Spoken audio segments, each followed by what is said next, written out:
a short speech, because my story actually goes back to 2002. That's where it all started, although I didn't know that until a few weeks ago. As far as I knew, it started in 2005, which is when I left university. I'd learned all sorts of things that have been of absolutely no practical use to me in life. Although I did study Italian and am now married to a beautiful Italian woman, so that but I learned lots of things. What I didn't learn anything about leukemia or transplants or Anthony Nolan. Who were they? However, that summer I had left university, I finished my finals, and I thought, great, I can take the world on. This is me, I'm getting out there. Admittedly, it was a fairly humble beginning. I started work at Literary Review, so I was probably not going to conquer the world anytime soon. But I had a few niggles over that summer, and that led me to have some blood tests. Those blood tests were very quickly repeated, and I was sent to a haematologist and found out I had acute lymphoblastic leukemia. So I was rushed into hospital at the age of 23, thinking I had my life ahead of me and suddenly realizing it was going to take a very different turn.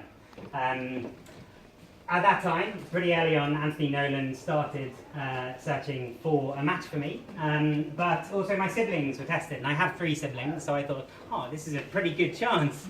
And they were excited as well. They were like, yes, I'm gonna save your life. And you won't let you forget that. So my siblings are quite competitive, and they all wanted to be the match. So they were tested, and unfortunately none of them was a match.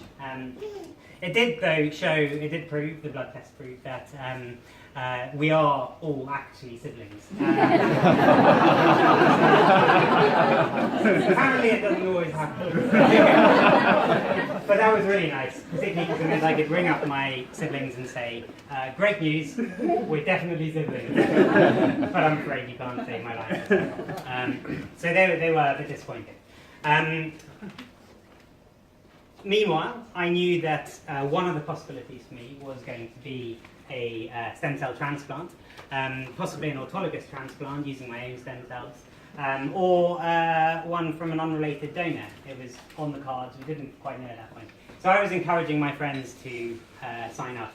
Although, I must admit, I wasn't really pushing it. I think I was a bit too polite in those days. But I looked back at my blog from those days, back in 2005, 2006. And I was saying, oh, it would be really nice if you signed up to the register. I think Anthony Nolan Trust or something. So if someone could post a link, that would be great. Go and do it. But it's okay, because there might be other options for me as well. I told you I didn't know much when I left. Suffice to say, I'm much better at persuading people these days. I did hear that a match had been found, but as my wife would tell you, I'm very stubborn, and I always try to do things myself, rather than go and seek help.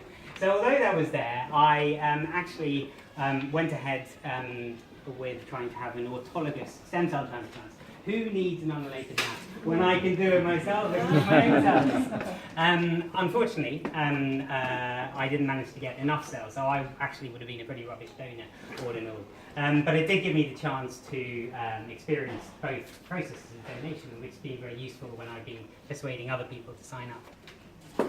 So I didn't have the autologous transplant, and my doctor decided on the balance of risks it wasn't worth having a transplant from an unrelated donor.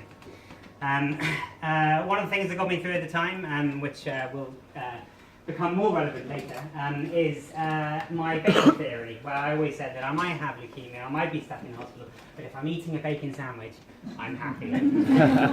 But it was always unsmoked bacon. I wasn't really unsmoked bacon. So I had maintenance chemo instead. I was fine, there was no traces of leukemia. Finished in 2008, and I knew that the transplant was still an untried option if the worst were to happen and I were to relapse. However, I didn't think about that too much. I thought, right, this is it, now I can get on with my life. And I did. I married the beautiful Christina. I bought a house, started my career, got on with life, doing everything I could. Until 2013, when things on my blood test started to look a little bit dodgy. It looked as though the leukemia might be back, and sure enough, I went in, consultant said, the leukemia's come back, we need to try something different, and that's going to be a stem cell transplant. Now, fortunately for me, I know a lot of people have difficult times when they're waiting to find out if they have a match, but I knew that there should still be a match on the register, because I knew that the first time around. However, it did take me a bit of a while to get into remission to get there. In fact, I was really lucky in that there were 3 10 out of 10 matches, and that actually proved to be even more useful than I thought, to have these guys pretty much queuing up to give me their cells. I managed to get into remission. The first choice was a 27-year-old guy. I knew the second choice was a 30-year-old guy, and the third choice was a 37-year-old guy. And we tend to go to Anthony Nolan tends to choose or the doctors choose the youngest if possible. But I was 31 at the time, and I thought, oh, the 30-year-old. It'd be quite nice to get to know him. I mean, I'm sure they're all nice, but we're kind of the same sort of age. And as it happened, maybe I jinxed it, because the 27-year-old didn't work out for whatever reason. The 30-year-old, though, apparently was straight on the ball, yes, I can do it, and went and gave his cells. So on the 26th of March 2014, that was my day 0. I had a card from Anthony Nolan, and I had a party, because I figured, hey, this is definitely something to celebrate, the opportunity for a new life, another life, bonus life, really. So I had party hats, I had elderflower cordial, sparkling, it was always champagne, but that was the best we could do. But it was definitely worth having a fun. But of course somebody wasn't there, and that was my donor. He was somewhere across town, or had been somewhere across town in the day or 2 beforehand, giving his cells. However, he was there in the shape of 12 million stem cells, which were coming to me. And I understand that that's actually a huge amount. I think you need sort of 3 or 4 million maybe as a minimum. And he gave me 12 million. Wow. So that was very impressive. And the next day, Anthony Nolan got in touch. Annalise sent me an email to say, oh, hello, we really like your blog, we'd like to share it. And I tell you, at that point, hearing from Anthony Nolan, wanting to share my blog, I felt like a rock star. So anyway, these cells, I only used 10 million of them to the fridge. Why not? In the freezer, actually, I think. If you are storing any stem cells, try the freezer, not the fridge. But yeah, so I grafted on day 10, which again was the earliest that my doctor had said I could. So I thought, wow, these cells are pretty good. This donor's pretty good. And I have been incredibly lucky that since my transplant, since very early days, on the chimerism test, which sees how many of your cells come from the donor's cells, and how many of your blood cells come from your old system, and it's been 100% donor since then. So this donor, whoever he was, did pretty well. Wow, what a guy. But I thought, how can I live up to this? I mean, this guy, whoever he is, wherever he is, has given me this opportunity of life. I want to repay that. I want to make it worthwhile. I want to say, well, it was worth you saving my life. So I thought, well, how can I give back? I can't meet him. I can send him an anonymous card, but I can't directly thank him. So that's how I got involved with a lot of Anthony Nolan's work. I joined the Patients and Families panel. I signed up to be register and be a lifesaver speaker, going into schools to persuade 16 to 18-year-olds to sign up. I did various things. In fact, I did so much that they named me patient champion, and I thought, that's great. I've done something that has made this transplant worthwhile, and I've really kind of so I felt I might not be able to tell my donor about it at the moment, but so be it. I also wrote a song, which I say wrote a song. I changed the words of very well-known song. So that it was, I thank you, donor, and all sorts of stuff like that, which I can tell you is really easy to do when you don't know your donor. And at that point, I was very much living sort of day to day, week to week. I didn't know what would happen. So the prospect of actually meeting him, knowing who he was, and him seeing the video, singing the song, yeah, it's never going to happen. So, yeah, so I thought. I eventually managed to send a card, which I put off for far too long because I kept thinking, oh, I just want to make sure I'm okay. I want to be certain, but eventually I managed to send him a card. And he sent me a card as well. In February 2016, so it was coming up to 2 years after my transplant, I had a message from the transplant coordinator at my hospital saying that my donor had been asking after me. And I thought, wow, he's out there, he's real, he's interested. And I thought, maybe he'll be interested in meeting up. So that was already a special moment. In March, I got in touch to find out how we could exchange details. And in April, the lovely Leslie sent me my donor's details. And that was just an astonishing moment. I was sitting in a cafe at the time, before I even opened the message to see what the details were, just hearing, here are your donor details. My body was just aflutter. It was butterflies everywhere. And thinking about it, maybe that was my cells that come from my donor originally. Recognized the link. They were excited. I was excited, as you can imagine. And I went home and I opened it up with my wife and went, wow, this isn't just my donor. This is him. So he's got a name. He's got an address. I could see his handwriting. And this is so special, because for 2 years I've been trying to live my life, been trying to do what I could to give something back to someone anonymous, someone I didn't know who he was, and now suddenly he was real. I sent him an email. Hi, you saved my life. Difficult words, and he sent back an incredible letter. It was a letter sent by email, but a sort of PDF letter, which just seemed to make it even more special. And I'd always suspected he'd be a good guy. I think you have to have some level of decency to sign up for it in the first place and to agree. But he was awesome. And I was reading about how he had gone through the process. He sent a photo of his gorgeous family, his wife and his baby boy. And I thought, wow, this is so special. Saw the photo of the family, I thought, I want them to be my family. And I thought, but they are, in a way. Yeah. His cells, my cells, we're genetic twins. There's that link that happens to so few people, and it's such a weird way to meet someone, but so very special. There's a picture of him with his cells, giving his cells, doing the donation. And I remembered my own picture of having the cells, and there they were, the cells, same picture. We both had this picture for 2 years and didn't know who the other person was. We almost met a few days after, because Tim said, oh, I happen to be in Streatham this weekend, this is where I live. And I thought, whoa, I was already, I didn't know where I was, all over the place. And but as it was, I was off on a stag do, which obviously doesn't seem quite as important necessarily, but it stopped us. And then we rearranged, and Tim went and broke his ankle a couple of days before. So I started to think, maybe this isn't meant to happen.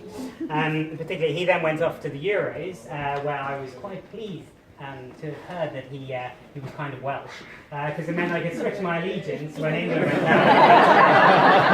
And I could tell people I actually have Welsh so that was helpful. Then my wife and I were away in July, so we still weren't meeting, but we managed to finally set a date for the 27th of August, so 3 weeks ago. And there he was, there was Tim with his wife and his baby on our doorstep. a real person, the real guy, same blood cells, the same immune system, just an amazing moment to actually meet him. My wife Martina is a fantastic cook. She cooks wonderful Neapolitan food, and she'd always said, "Oh, I really want to meet your donor because I want to feed him." That's how it works in Italy. So she had organised this 7-course meal, and we were there saying, "Is this fair? 7-course Neapolitan meal, 12 million stem cells. Does that balance the books in?" But whatever. It was of course not about that. It was just about being together and sharing our connection. I did ask him though, so because strangely, since the transplant, they still live the bacon theory. But nowadays it's smoky bacon. The transplant seems to change that. So I asked him, do you prefer smoky bacon or unsmoky? Smoky. Okay. But yeah, we chatted, we laughed, we cried a bit, we found strange connections in our lives that we would never have known about because we would have never known each other. One of the names they have, nicknames for their little boy is Hallow, and I was like, "Oh, hello." I had an allogenic stem cell transplant. All sorts of little funny things like that. It is a weird way to meet someone, but it is a truly wonderful one. And I discovered that when we sort of were comparing dates and so on, that when I had a match found back in 2005-2006, at that time, Tim had actually been called in to have blood tests as a potential match. So right back then, he was there for me, even if I didn't take his help at the time, even if I didn't use it then. He was there then, and he had signed up in 2002, and that's why our story goes back to 2002. We met. I wanted to tell the world, and with absolutely no regard for Tim and his family's privacy, I splashed my story, our photos, all over Facebook and social media. But yeah, it's been incredibly special to meet him. But that's more than enough about me. I came to this event last year because I was just so excited. I wanted to know my donor, but I didn't. So I thought, right, I'm going to come around and pester as many donors as I can to tell them what an incredible, amazing thing they've done. And I thought, maybe next year I'll be able to bring my donor. And I have. I saw a photo of him yesterday on Facebook wearing a Superman t-shirt. And that's what he is. So, what can I say? Thank you, Tim, and here he is.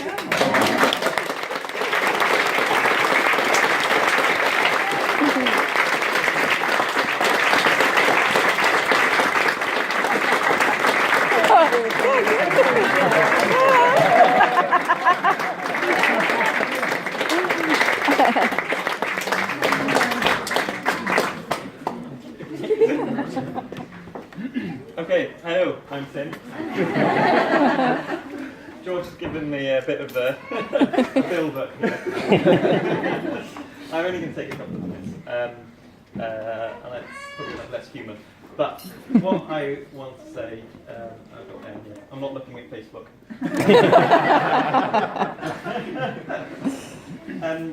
I'd like to try and describe what it means to me to become a stem cell donor to George. I think the feeling that stands out for me is somewhere in the middle of being privileged, honoured and lucky. But I'm going to go with somewhere in the middle of privileged for me. Privileged to have had the opportunity to help save someone's life. Privileged to have learned and experienced some of the amazing medical technology, facilities and people dedicated to such an important cause. Privileged to have been a match for a donee out of thousands and thousands on the stem cell register that are prepared and ready to donate themselves. And privileged that my donee was George, who is doing so much to give back and help others that are in need of a stem cell donation. I'm privileged again then to meet George and his wonderful wife Marie Christina, It was such a wonderful meal. It was been so kind to me and my family, welcoming me and my family into their homes. So it seems funny to say that I feel privileged and lucky in front of George and yourselves, when after all it has been his fortune and luck to have anyone at all on the register that are ready to step forward in the first place. I hope we can go forward as being friends without feeling any of us owe each other any great debt. I was only doing what any reasonable person should do to someone who is in need of help.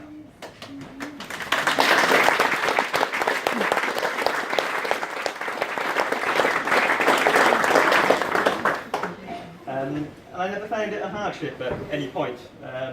It was actually a very interesting and rewarding experience for myself all the way through. In the end, I feel I'm a small but important part of a much bigger organisation dedicated to saving lives of those in need of stem cell donation.